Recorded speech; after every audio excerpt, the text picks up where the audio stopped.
Indian two-wheeler manufacturers now have the largest presence in Africa. Indian motorcycles now make up more than 50% of all sales in the youngest continent.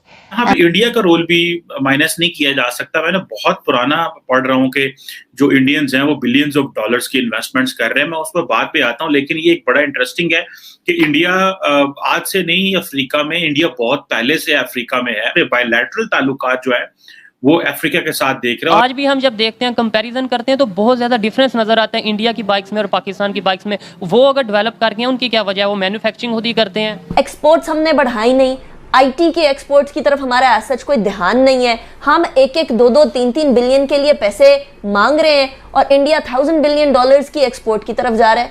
अपने दुश्मनों को कैसे ढेर किया जाता है, कोई मोदी जी से सीखे। भाई दुनिया को लीड करना शुरू कर दिया, अब चाइना की वाट लगने वाली है। इसलिए बोल रहा हूं क्योंकि मोदी जी ने ठान लिया है कि जिस तरह से पाकिस्तान को भिखारी बनाया है, वैसे ही चाइना को भी भिखारी बनाना है। अफ्रीका में बहुत बड़ी इन्वेस्टमेंट्स कर ली हुई हैं और उनको पता है कि अनटैप्ड इकोनॉमी है, अनटैप्ड रीजन है, वहां पे इंफ्रास्ट्रक्चर बिल्ड करो और for the rest of next 50 years आप अफ्रीका को उसको अपलिफ्ट करो एज ए कॉन्टिनेंट और वहां पे अपना पॉलिटिकल इन्फ्लुएंस एस्टैब्लिश करो। हमारी मोटर इंडस्ट्री में शहजाद साहब भी इस बात से बिल्कुल इत्तेफाक करेंगे। एक ऐसी मोटर में प्रोडक्ट जो कि सबसे छोटी गाड़ी तस्वुर भी की जाती है, हर घर की जरूरत भी है, हर घर में देखी भी जाती है, अगर उसी की प्राइस अगर देख ली जाए और सेकंड हैंड जो जापानीज गाड़ी हैं उनकी बात कर ली जाए, जो फैसिलिटीज हैं, जो स्टैंडर्ड्स हैं, जो उसमें देखा जाता है, वो बिल्कुल जमीन आसमान का फर्क है। मोदी जी हैं, उन्होंने वो सारे काम करे जो चाइना की वाट लगा के रखेंगे। नमस्कार दोस्तों, स्वागत है आपका एक नए एपिसोड में। दोस्तों, अफ्रीका के पूरे मार्केट में चाइनीज़ कंपनी का, चाइनीज़ बाइक्स कंपनीज़ का कब्ज़ा था, अगर आज से हम 10-15 साल की बात करें तो। जी हाँ दोस्तों, अब धीरे धीरे वहाँ पर जो भारतीय बाइक्स कंपनीज़ हैं उन्होंने 10-15 साल पहले अपना पैर जमाना शुरू किया। और दोस्तों, आपको भारतीय होकर यह जानकर खुशी होगी कि अभी चाइनीज़ बाइक्स को पछाड़ते हुए वहाँ के मार्केट में जो भारतीय बाइक्स का जो शेयर है, अगर 10 बाइक कोई अगर लाता है अफ्रीका में ख़रीद कर, तो उसमें से 6 बाइक भारतीय ही होती है।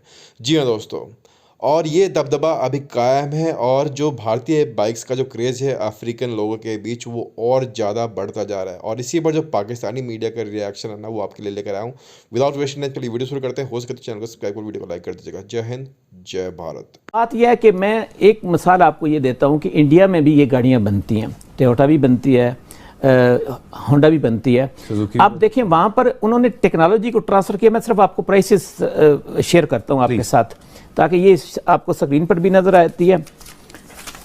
ये इस वक्त होंडा गाड़ी है उनकी, उसका नाम है होंडा ब्रायो, अपना नाम है, 4,80,000 रुपये की है। ठीक है। होंडा एमेज 5,70,000 की, होंडा जैज़ 5,98,000 की, होंडा मोबिलो 7,54,000 की, होंडा सिटी सिर्फ 9 लाख रुपए की। ये वो गाड़ियाँ हैं जो इस वक्त आपको अवेलेबल हैं। अगर आप वेबसाइट पर चले जाएं और ख़रीदना चाहें तो इस वक्त ये अवेलेबल है।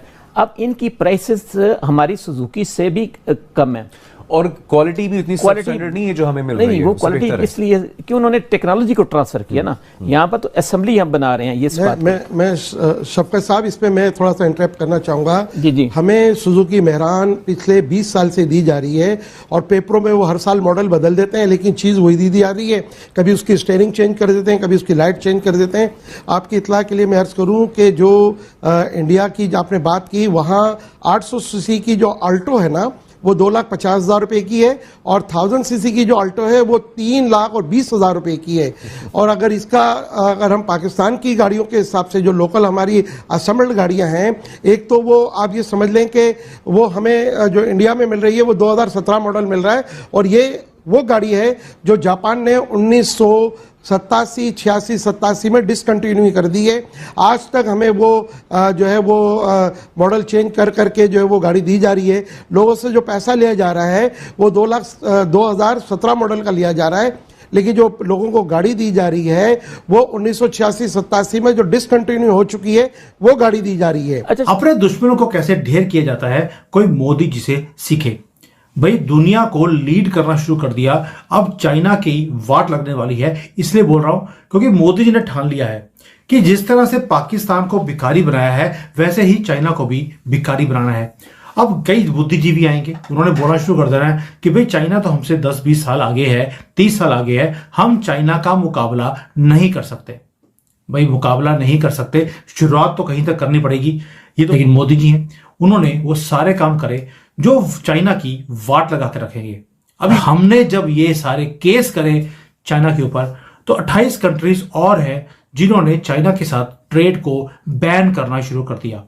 हम हमेशा बोलते हैं आप बस एक कदम चलिए, काफिला अपने आप जुड़ता रहता है। वही काम मोदी जी ने करके दिखाया, यानी कि हमने एक एक करके चाइना की रीढ़ की हड्डी को तोड़ना शुरू कर दिया।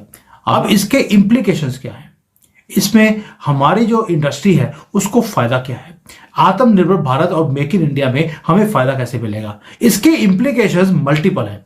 चलिए बात करते हैं इसके ऊपर संजीव मिट्टा जी के साथ। थोड़ी सी एंड में जो वीडियो की एंडिंग होगी उसमें कुछ प्रेडिक्शन भी करेंगे ऑन चाइना, कि चाइना को जो आज हम नाप रहे हैं उसे कंट्रोल करने की कोशिश कर रहे हैं, उनकी दादागिरी को हम चैलेंज करते जा रहे हैं हर प्लेटफॉर्म के ऊपर।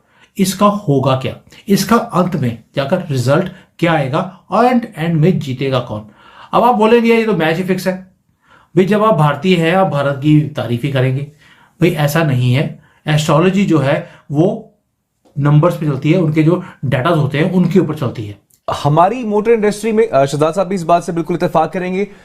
एक ऐसी मोटर में प्रोडक्ट जो कि सबसे छोटी गाड़ी तस्वुर भी की जाती है, हर घर की जरूरत भी है, हर घर में देखी भी जाती है, अगर उसी की प्राइस अगर देख ली जाए और सेकंड हैंड जो जापानीज गाड़ी हैं उनकी बात कर ली जाए, जो फैसिलिटीज हैं, जो स्टैंडर्ड्स हैं, जो उसमें देखा जाता है वो बिल्कुल जमीन आसमान का फर्क है। कितना पूछना मैं ये चाह रहा हूं सर, प्राइसेस का इतना डिफरेंस, पाकिस्तान में रहने वाले प्राइसेस जो है किसी भी प्रोडक्ट के उससे कई गुना ज्यादा पे कर रहे हैं, ऐसा क्यों है? बाकी मुल्कों में वही चीज या तो पाई नहीं जाती है, इंतहाई कम से अब सस्ती पाई जाती है, उनकी जो स्टैंडर्ड्स हैं वो भी मेंटेन है। अल्लाह माफ करे, जो एक हाई मार्क गाड़ी जो कि अब हम सब जानते हैं इस साल जो लॉन्च भी हुई, लोगों को बड़ी पसंद भी है, लेकिन उसकी जो क्वालिटी है उसको लेकर जो शिकायत आ रही हैं, जिस तरीके से असेंबल करते हुए उसके अंदर जो उनकी जो लोगों को कंप्लेंट्स आ रही हैं, इतने पैसे देने के बावजूद भी वो मीट नहीं करते वो स्टैंडर्ड, क्यों?